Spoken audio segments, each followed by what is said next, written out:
Shalom, I'm Rabbi David, and today I'm going to reveal something that will completely transform the way you see your mornings, your prayers, and your entire destiny. What I'm about to tell you is going to shock you, because it goes against everything people believe about success, spirituality, and what God really wants from you. Are you ready? Listen carefully. God has already placed the key to your best life in your morning, and 99% of people waste it. I know that sounds unbelievable. It sounds like I'm exaggerating. It sounds like I'm promising some kind of mystical shortcut, but I'm not. I'm telling you something much more profound, something ancient, something that the greatest sages, prophets, and miracle workers understood, but most people today ignore completely. The truth is this: your morning is not just a routine. It is a spiritual portal. It is the one moment every single day when heaven opens, when your consciousness resets, when your soul returns from the upper worlds carrying new potential, new energy, new wisdom, new blessing. But most people wake up like slaves, not creators. They roll out of bed, half asleep, half irritated, already drowning in yesterday's fear, yesterday's stress, yesterday's limitation. They don't realize the universe is handing them a gift in the first 3 minutes after waking, and they throw it away. People pray every day for clarity, for abundance, for healing, for energy, for strength, for answers. And yet, every morning they open their eyes disconnected, empty, spiritually unplugged. They pray later in the day, begging for miracles, while they ignore the moment God already designed for miracles to flow naturally. Let me explain something that will change how you wake up for the rest of your life. In the first 3 minutes after you open your eyes, your consciousness is in a unique state. Your soul has just returned from the spiritual realm. The Kabbalah calls it upper consciousness. And during those 3 minutes, your mind is not yet polluted by fear, ego, doubt, anxiety, or the noise of the world. This is the moment when you decide your destiny for the day. This is the moment when you either plug into divine frequency or disconnect from it. And here's the part most people miss. God isn't waiting for your morning prayers. God is waiting for your morning activation. Just like at the Red Sea, when Moses prayed and God said, "Why are you crying out to me? Move forward." God was saying, stop begging, stop waiting, stop hoping someone else will do the work for you. I already gave you the tools. Now use them. That exact same principle applies to your morning. Your morning is not the time to beg God to bless you. Your morning is the time to step into the blessing He already gave you. And when you understand this, everything changes. Because the morning isn't about asking, it's about aligning. The morning isn't about pleading, it's about plugging in. The morning isn't about saying, "God, please give me abundance." It's about declaring, "God, I am ready to receive the abundance you already placed in my path." Your morning determines whether you walk into your day as a creator or a victim, whether you carry light or carry fear, whether you operate from divine consciousness or from ego consciousness. The reason I'm telling you this is because if you don't use the morning correctly, you block the blessings that are already waiting for you. Not because God is withholding anything, but because you never activated the spiritual technology needed to receive it. The greatest mistake people make is waking up passively. They open their eyes and immediately fall into reaction. The phone rings, the thoughts rush in, the worries flood the mind, and just like that, the window closes, the portal shuts, the divine frequency slips away. But if you know what to do, if you know how to use the first 3 minutes the way the sages, prophets, and miracle workers did, you unlock a completely different life. A life of clarity, a life of alignment, a life of abundance, a life of miracles. And that is exactly what I'm going to teach you. The one simple morning action that unlocks all of it. The morning action that transforms your consciousness, activates divine frequency, and opens the flow of blessing for the entire day. But before I show it to you, you need to understand one thing. God already placed the key in your hands. The question is, are you using it or wasting it? When Jacob opened his eyes that morning, he wasn't just waking up from sleep. He was waking up into destiny. The Torah describes the moment with almost supernatural simplicity, as if hiding a secret in plain sight. Jacob has a dream, a ladder stretching from earth to heaven, angels ascending and descending, divine energy flowing between worlds. And when he awakens, he says the words that reveal everything. Surely God was in this place, and I did not know. That sentence is not poetry, it is instruction, it is technology, it is the code that unlocks your morning and your entire spiritual potential. Because Jacob wasn't talking about a physical place. He wasn't talking about a specific dream.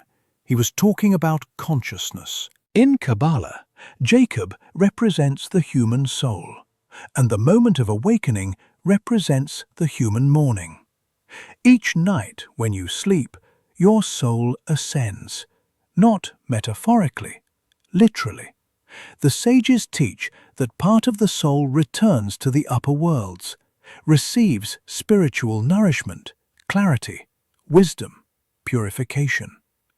And when you wake up, that part of the soul returns to you, carrying new energy, new potential, new insight. But just like Jacob, most people wake up and say, without saying it, God was here, and I did not know. They miss the portal. They miss the connection. They miss the moment when heaven is closest to earth. Let me show you something most people have never been taught. In the morning blessings, the blessings Jews say upon waking, there is a hidden code. The words acknowledge that God restores the soul to the body. But in Hebrew, the phrase nishmati bechemla doesn't mean just my soul.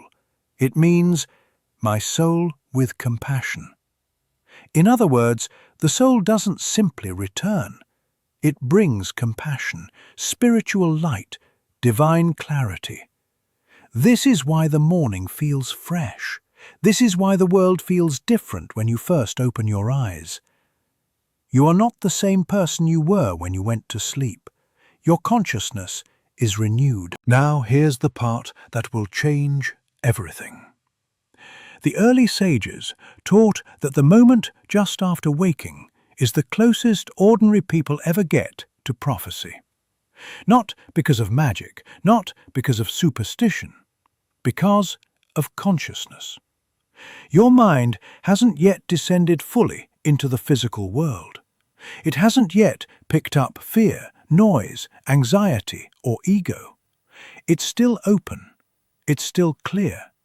It's still vibrating at the frequency of the upper realms it just returned from. That moment, that tiny, fragile moment, is where your power is. That's where your higher self speaks. That's where intuition flows. That's where the divine whispers. But here is the tragedy. Most people destroy that moment instantly. They open their eyes and reach for their phone. They check messages. They scroll. They pull themselves violently out of the upper worlds and drop straight into chaos. They take the prophetic state and replace it with distraction. They take divine clarity and drown it in noise. They do what Jacob warned against. They wake up and do not know God was there. Kabbalah teaches that the ladder Jacob saw wasn't only in his dream. It is inside you. Angels ascending and descending represent thoughts rising from the soul and returning to the soul. The ladder appears every morning. When your soul descends back into your body, you are halfway between realms, grounded enough to act, elevated enough to receive. This is why the first breath you take in the morning matters. This is why the first thought you think shapes the entire day. This is why the first intention you set determines whether divine energy flows smoothly or becomes blocked. If you understand this, you understand why morning is the most sacred time of your life. Not the prayers you recite later, not the rituals you perform hours afterward.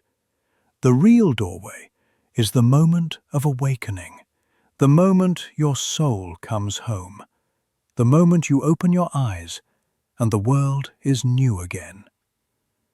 And the question is, what do you do with that moment? Do you let it pass, unaware of the spiritual technology unfolding inside you? Or do you recognize, like Jacob, that God is in this place, right here, right now, and align yourself with that presence? When Jacob awakens, he doesn't return to ordinary life.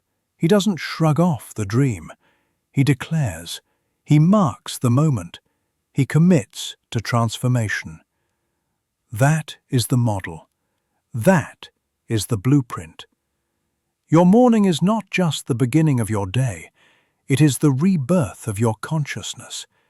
It is the moment heaven touches earth.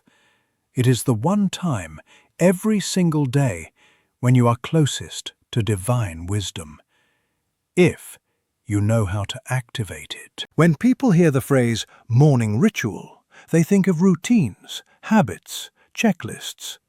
But what I'm about to show you is not routine. It is not habit. It is not self-help. It is spiritual technology. It is the same technology the patriarchs used, the same technology Moses used, the same technology every miracle worker understood instinctively. The technology of aligning consciousness before reality forms, commanding energy before it becomes matter, and creating a vessel before divine blessing can flow. And it all begins the moment you open your eyes. Most people wake up and fall immediately into reaction. Thoughts rush in before intention. Fear rushes in before clarity. Noise rushes in before purpose. But your morning was never meant to be reactive. It was meant to be creative. You were meant to shape the day, not get dragged by it. The universe is waiting for your instruction, for your alignment, for your command. And this is where the morning activation ritual comes in. The first step is alignment. 10 seconds. That's all it takes. 10 seconds that determine the next 24 hours of your life. When your soul returns to your body at dawn, it is still vibrating with the frequency of the higher realms. That is the moment to tune your consciousness to the divine names, not as magic words, but as frequencies, access points to spiritual laws that govern reality. I teach my students to visualize the Hebrew letters of a name associated with clarity or protection or abundance, depending on what they need. Not to beg, not to plead, but to align, to plug in, to shift their internal frequency so that the external world must respond accordingly. When you align your consciousness immediately upon waking, you lock on to the spiritual current already flowing toward you. 10 seconds of alignment can replace 10 hours of struggle. The second step is command. This is where most people fail because they are afraid to speak with authority.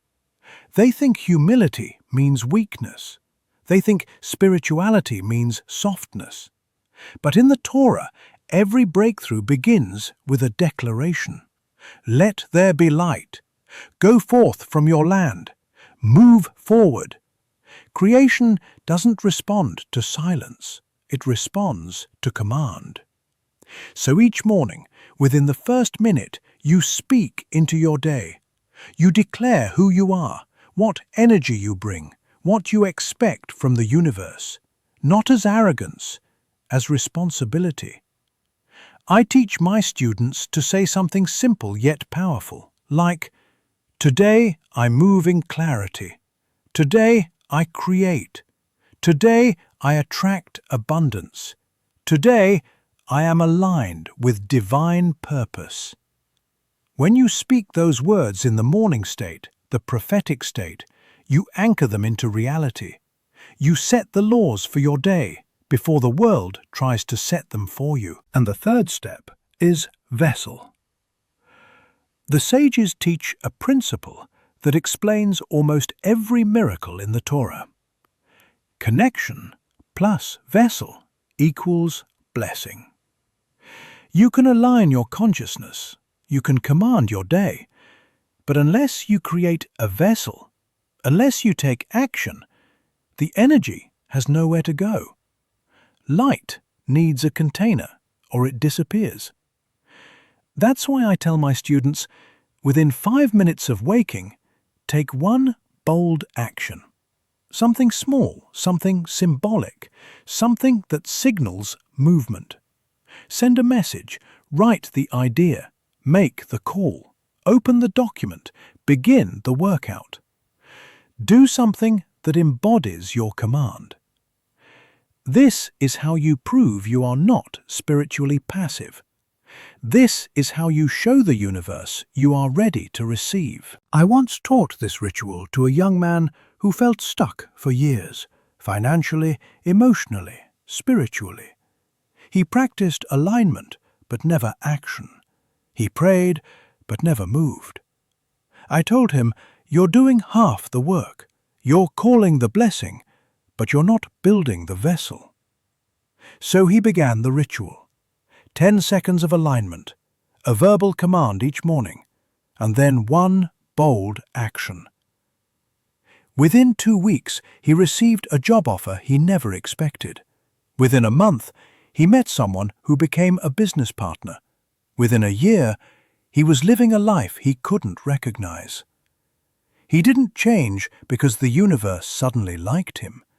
He changed because he finally created the vessel for the blessings that were already waiting. A woman I worked with had battled anxiety every morning for years. She woke up already defeated, already overwhelmed, already drowning in thoughts that weren't hers. I taught her the ritual, especially the command step. Within days, she felt different. Within weeks, people around her noticed the shift. She wasn't reacting to her mornings anymore. She was shaping them. She wasn't pleading for peace. She was stepping into it. This is the power of spiritual technology. When you align your consciousness, command your reality, and create your vessel, the day cannot control you. Fear cannot control you. Circumstances cannot control you. You become the creator of your morning and the architect of your entire life. Most people think the morning ritual works because it creates discipline, or because it motivates you, or because it helps you organize your thoughts. And while those things are true on the surface, they barely scratch the real reason this ritual changes lives. The truth is far deeper, older, and more powerful. It reaches into the hidden structure of your consciousness, the spiritual architecture of reality, and the laws that govern how energy becomes matter. When you understand why it works, not just how it works, you stop doing it as a habit and start doing it as mastery. The first reason is scientific. though ancient sages taught it long before science had words for it. The first few minutes after waking are when your subconscious mind is wide open. In neuroscience, it's the theta state, the state of creativity, imprinting, intuition, and deep learning. Children live in this state constantly, which is why they absorb everything. Adults enter it rarely, mostly at dawn, before the noise of the day hardens the mind into fixed patterns. In this moment, your consciousness is malleable. It is receptive. It is imprintable. That is why the first thought of the day has so much power. It is the seed that grows into the atmosphere you carry for the next 16 hours. But while science can describe the brain waves, it cannot explain the spiritual dimension behind them. Kabbalah teaches that dawn is the moment when the channels of the 72 names, the spiritual frequencies embedded in the Hebrew codes of the Torah, are at their most accessible. These aren't names like human names. They are patterns of energy, blueprints that govern healing, protection, clarity, abundance, and breakthrough. When your soul returns to your body after sleep, it is aligned with these frequencies, like a radio tuned perfectly to a signal. The problem is that people reach for their phones, their fears, their to-do lists, and detune themselves within seconds. The signal is there. The room is full of spiritual Wi-Fi. But without alignment, you never connect. This is why the ritual starts with consciousness before action. Because in both mysticism and quantum physics, consciousness shapes matter, not the other way around.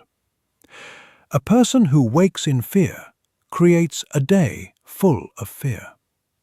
A person who wakes in clarity pulls clarity toward them.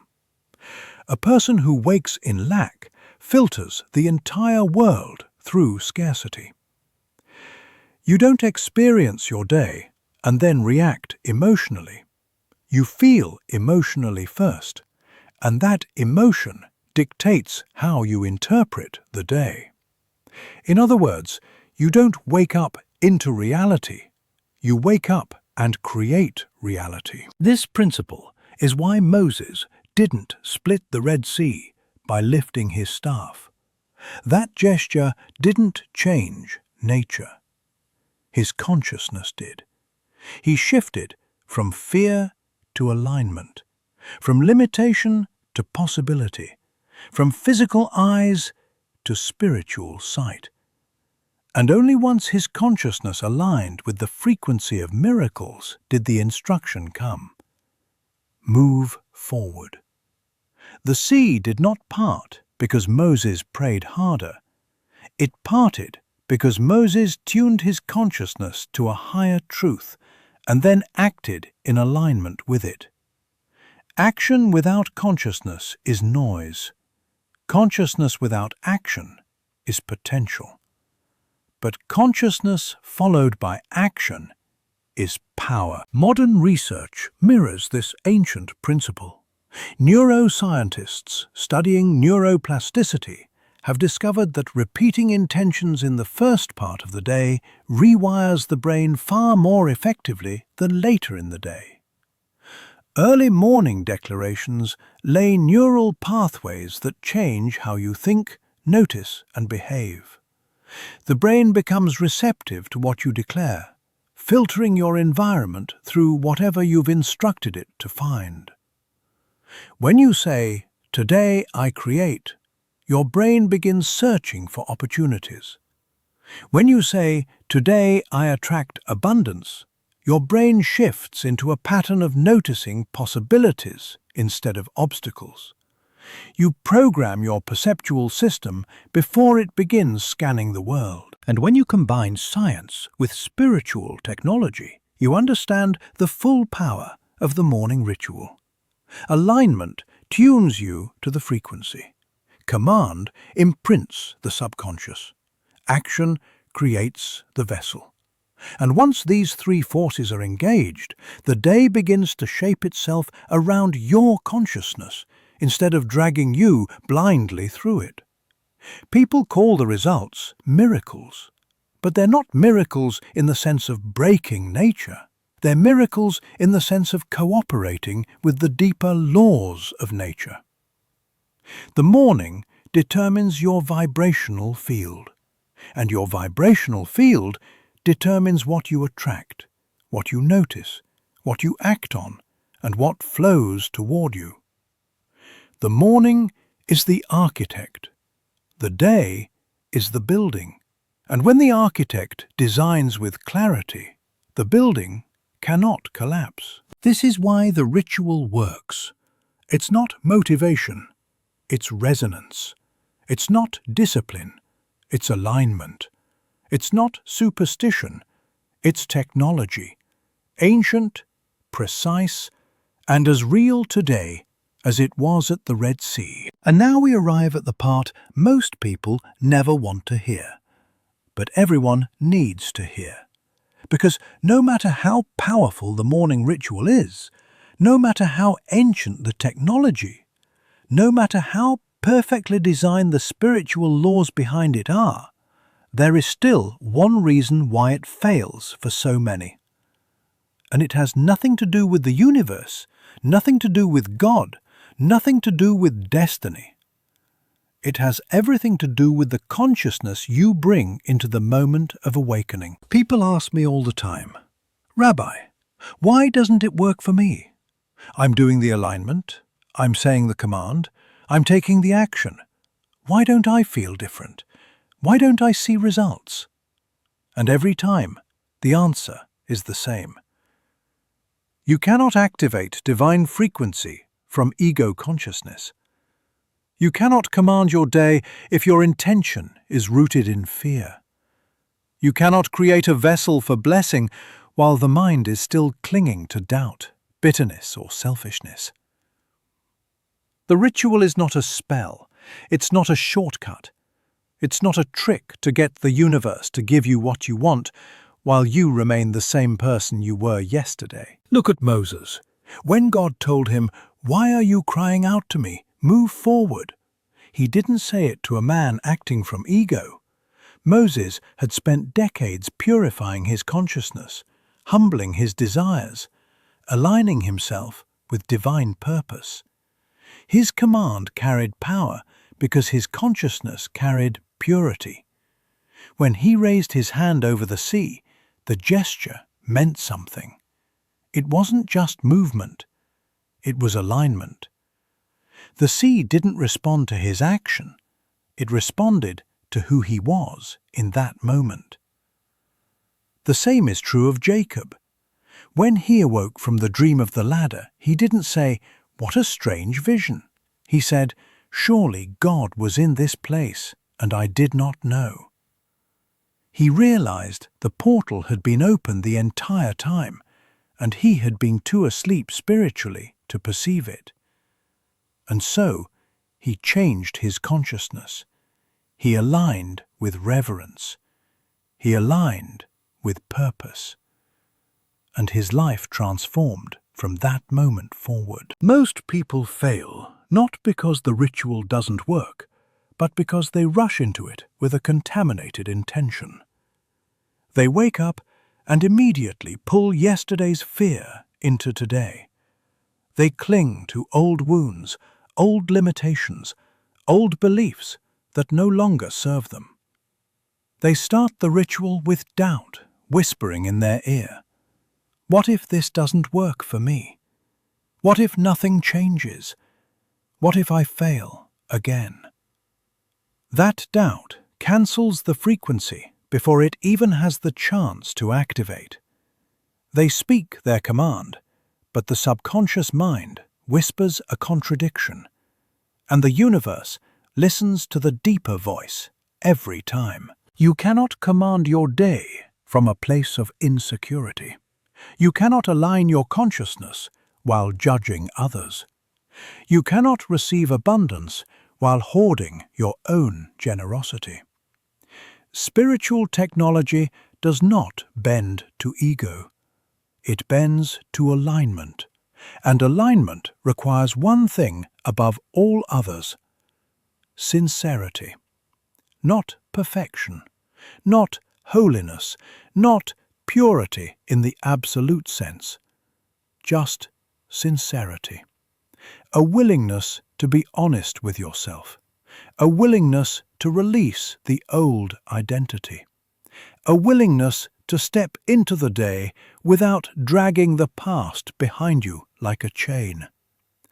The people who experience miracles from this ritual, the sudden breakthroughs, the unexpected opportunities, the emotional healing, the peace, the clarity, are the ones who approach it with humility. They wake up and let go. They wake up and breathe. They wake up and say, "I am ready." That readiness, that openness, that surrender is what clears the pathway for blessing. When you align with truth, the universe aligns with you. So if the ritual hasn't worked for you, the question isn't, what am I doing wrong? The question is, who am I being when I do it?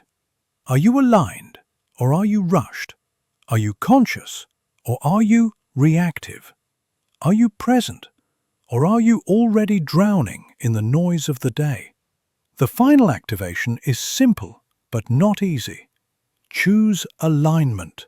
Truly choose it. Choose responsibility. Choose to be the architect of your own morning. Choose to move forward, even when fear tries to drag you back into the familiar. Choose to meet the day with the consciousness of someone who knows the universe is responding to them, not ignoring them. And remember this: your morning is the doorway God gave you. Step through it and watch your life transform.